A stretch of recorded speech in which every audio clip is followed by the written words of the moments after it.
it's funny that you said he's the first president to use initials, because he does seem like the first modern executive in the same way that we think of it, like them wanting to do things, or like the office when as TR like operates in it feels like the presidency. Whereas, if you go back into the earlier in the 1800s, it doesn't.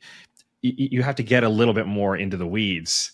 You can't apply the same things, but he does seem like a very strong executive. Is it wrong to think that he was sort of modernizing the office? Because I think that's a lot of associated with, or the expansion of those presidential powers are associated with his cousin more than he is, I think. They are. That's right. No, that's true. FDR gets a lot of the credit for the modern presidency, but I think most historians now credit TR as the starting point, in the sense that other presidents didn't really think about public opinion the way TR did. McKinley dabbled with this a little bit, but TR is not just listening to the public. He's like pump priming the public to get on board with his ideas. So, for example, with the Meat Inspection Act and the Pure Food and Drug Act, he's releasing stories. He's leaking stuff to the press to let them know what's going on. That there's carcasses sliding around into bathrooms and then onto the abattoir floor. It's right. All of that gets leaked by the press, and TR cleverly gets a lot of these journalists on board. He actually creates the first correspondence space in the White House. So journalists are now in the White House. They used to have to wait outside in the rain for someone to come out and give them a press release. Now you can, knock on the cabinet office and see if there's anyone there to talk to. So big change there. And then, he's the first president to think about the United States as a world power.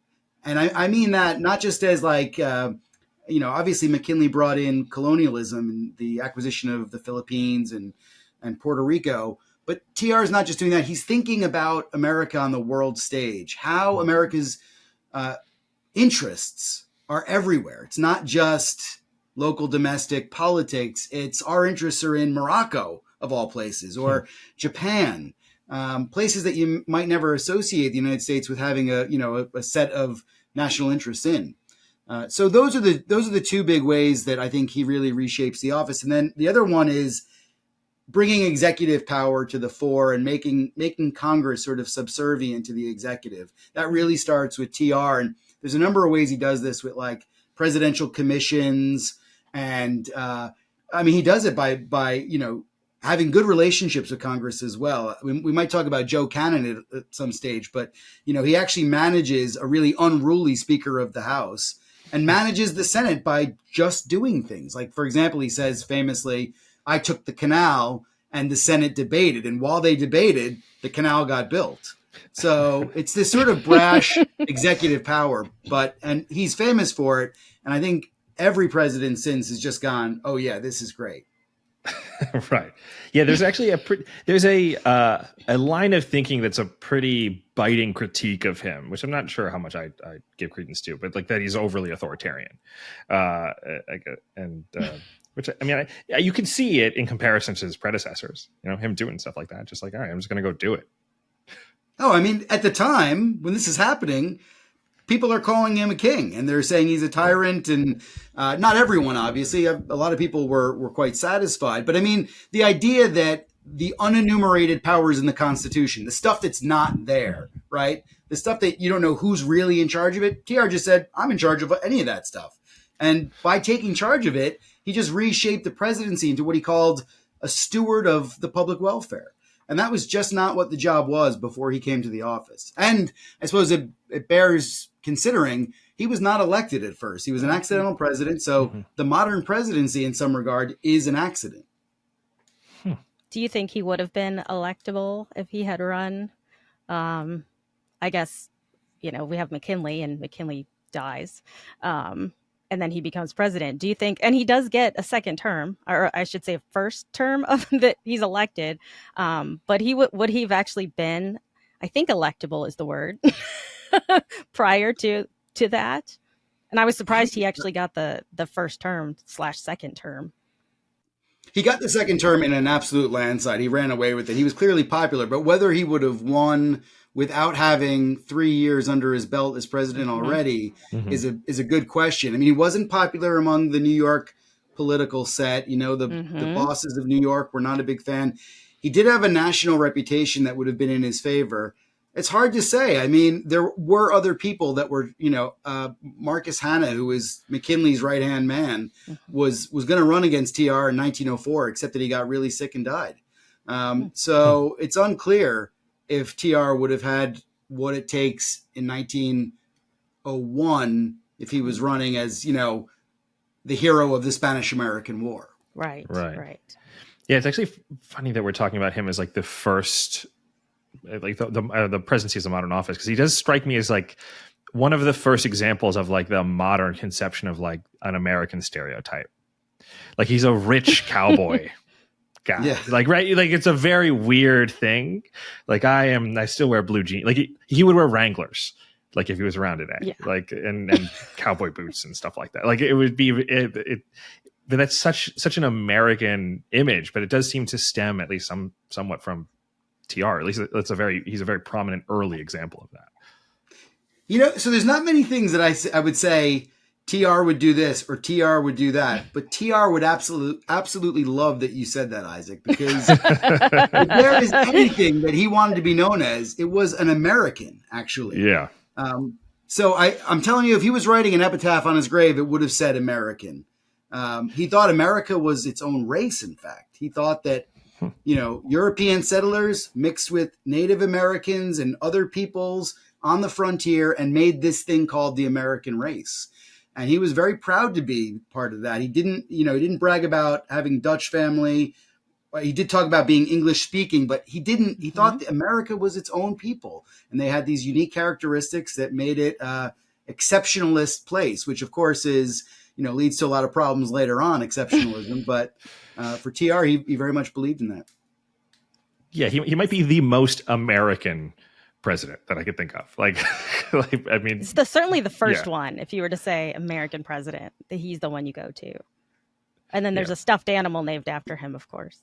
He put on this persona for sure as well, right. that gives him that. So, those pictures that you see of TR in cowboy gear with like the tassels, that he's wearing on these like, suede jackets. I mean, he took those photos in Brooklyn. And no cowboy, no cowboy wears tassels. Right. Anybody from North Dakota will tell you there's no one wearing tassels on the rein. This was an image that he projected, and it's so clever and like so ahead of its time as well. TR was pretty good at PR, very modern. I suppose. Yeah. That's super modern. Yeah. If he was around now, I'm thinking Twitter would definitely be his medium for sure. The photo ops, the sound bites. If we think about the other thing, he used the initials. You might think about LBJ or JFK, but also the square deal was the first time that a president branded his political platform. Oh, that was the first time. The New Deal. The fair deal was Truman. All that comes from TR. Mm-hmm. Yeah, it was the first of a couple of deals there. That actually, I didn't realize that was the first time. That makes sense. So yeah, he really is sort of branding it. I guess that goes along with the changes in technology at the time, right? So, hey, I have a telegraph. My words verbatim can be, almost instantaneously for what it's worth, and all the way across the country, right? Everyone can know exactly what I say when I say it. So I can shape a narrative in a way that was sort of not popular when you're, people are riding from town to town reading newspapers, and that's how they're to people and getting their information across. No, that's true. You're right. You're absolutely right. I think there is that change. Without saying that he's too modern too, we might, if I was reining myself back in, I would say he's still a very 19th century person. The annual message that we now call the State of the Union. Theodore Roosevelt never made that speech to Congress. It was an address that was just delivered to Congress. It was a message. And it wasn't until Woodrow Wilson came along that was changed. So there's still some, sort of rumblings of the past in his presidency. He's a Victorian kind of gentleman who has very Victorian values. And what I will say is that one of the things that we might talk about in terms of TR and his time is that he was born 2 years after Charles Darwin had written The Origin of Species. Oh, wow. So that is one of the most defining ideas of that period. And TR is probably one of the deepest presidential thinkers on the idea of evolution. It colored just about everything that he thought about in terms of race, civilization, how nations should behave, citizenship. It all comes down to his ideas about evolution. Huh. And he was a preservationist. I mean, with the national parks, and I don't know if that stems from Darwin, but it certainly makes sense. The natural world, trying to protect it for future generations and things like that. Yeah, he definitely doesn't get the credit for being as intellectually interested as he was. So that's the one that always bugs me as well. Is that this guy wrote 45 books, depending on how you count. He wrote 150,000 letters. I mean, if we put it into comparison, Thomas Jefferson is often called a philosopher president. Mm-hmm. He wrote 20,000 letters. It's not even close. Good grief. This guy spoke 3 or 4 languages pretty well. He's an intellectual powerhouse. He's the president of the American Historical Association. Right. He's a historian. There's only one other president that does that, and that's Wilson.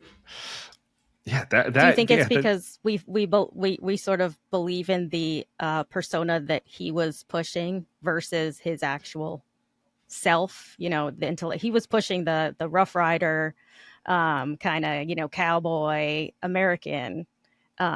Someone you'd want to have a beer with, something like that, as opposed to, Jefferson, who wanted to be seen as, a brilliant intellectual, which is what probably wasn't. I think very you're attractive. onto something there. No, I think you're onto something there for sure. Absolutely. He's aware of his persona. He's constantly crafting it. One of his friends said after he died, he said, when you get down to the root of who TR was, he was a great publicist. He was a preacher. And the message was critically important to him, but it was also important that people got the message in a way that they could comprehend and get on board with. Hope you liked the video you just saw. If you do, please like it and subscribe to the channel. It helps something called an algorithm. If you want to check out more content, check out our podcast highlights playlist for some goodies. And if you really want to help us out, check out our Patreon. The link's in the description. Thanks so much.